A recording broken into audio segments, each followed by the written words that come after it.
So, for the first time in the history of 31 Nights and the history of this channel overall, I'm doing my first video game review. The game in question being Five Nights at Freddy's.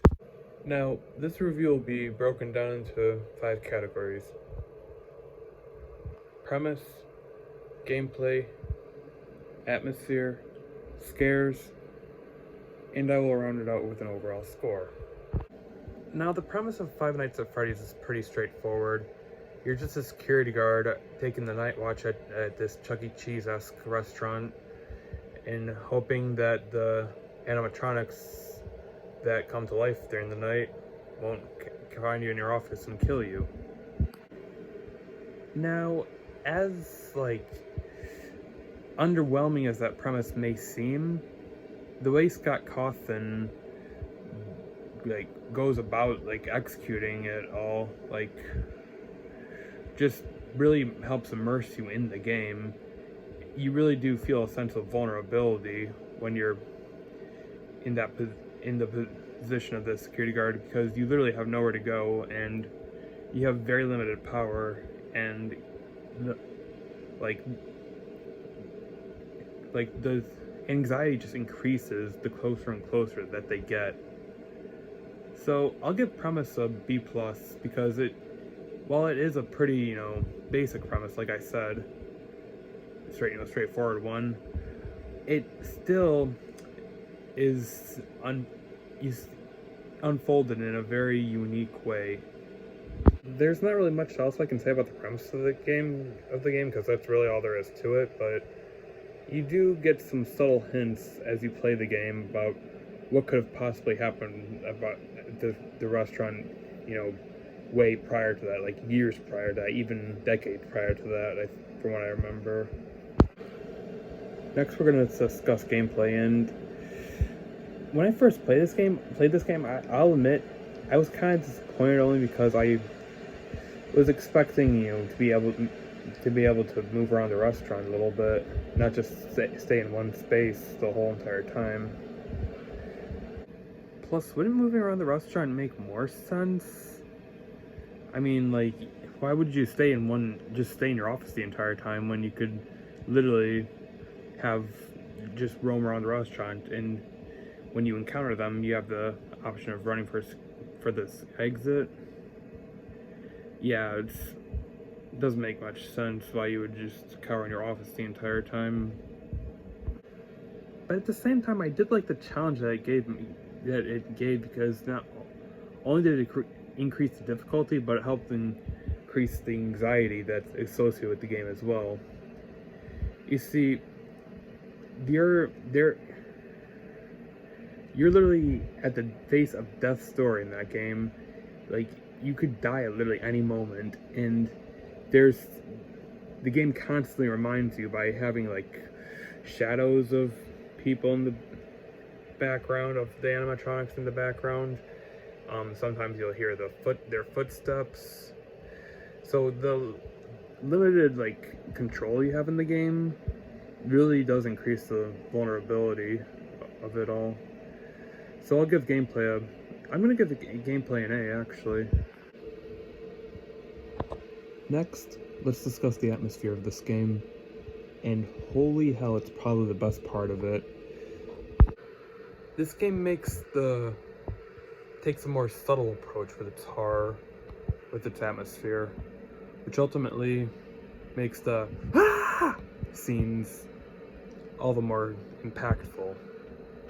Take Golden Freddy, for example, probably one of the scariest aspects of the game, because there's nearly no build up to him. There's really no introduction. You don't hear but how with Foxy or Bonnie or whoever, you hear the dum dum dum, the dum dum, and Freddy, you hear the hee hee hee, or him laughing and shit. And Chica, you don't really get anything with Chica aside from the door thing. But with Golden Freddy, he just appears in your office. He doesn't give you a jump scare. He doesn't scream or start freaking out like the other animatronics. He just literally just sits there staring at you. Now, I had seen Markiplier play the game before I had played it myself, so I was already familiar with Golden Freddy, but regardless, it's still very startling when he pops up, because when he does, sometimes you like also like just this thing will pop up saying it's this little message. It's very fast. You have to pay attention when it comes up, but it says it's me, and it's a picture of Freddy and Bonnie but their eyes are all like black. You see things like that in the game that really makes the atmosphere work. So therefore, I'm gonna give atmosphere an A plus actually.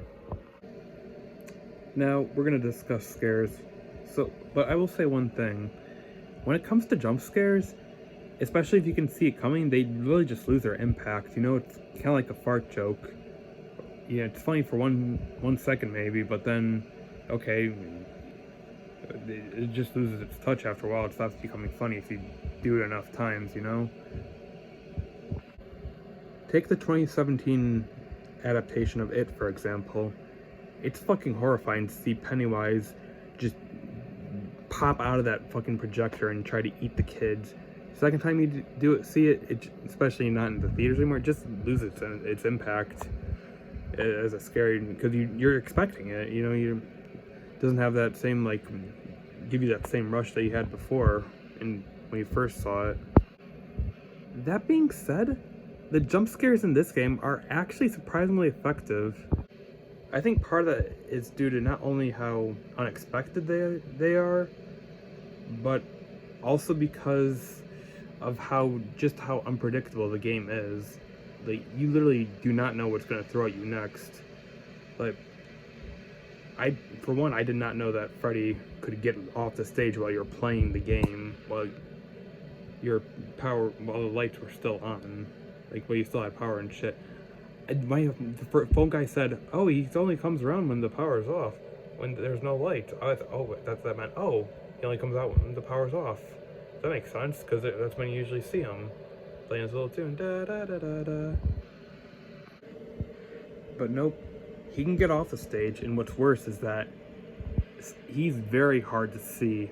Like, you have to like really look in the back of the security. It's almost like Where's Waldo from Hell, or at Chuck E. Cheese.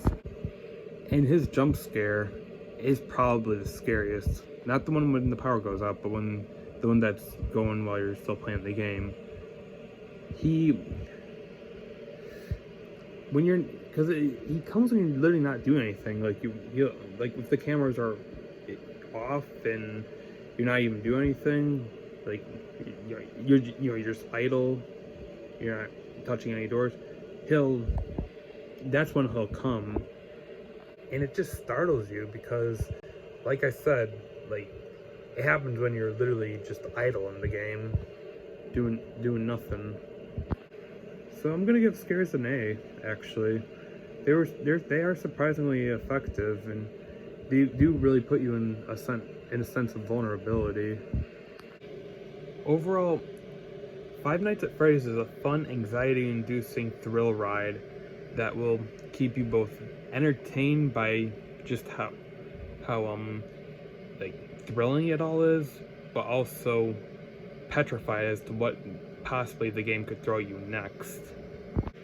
I would be lying if I said I didn't feel just a little bit of anxiety while playing the game. So, I'm gonna give Five Nights at Freddy's an A. Thanks for watching, and don't forget to like and sub for more content.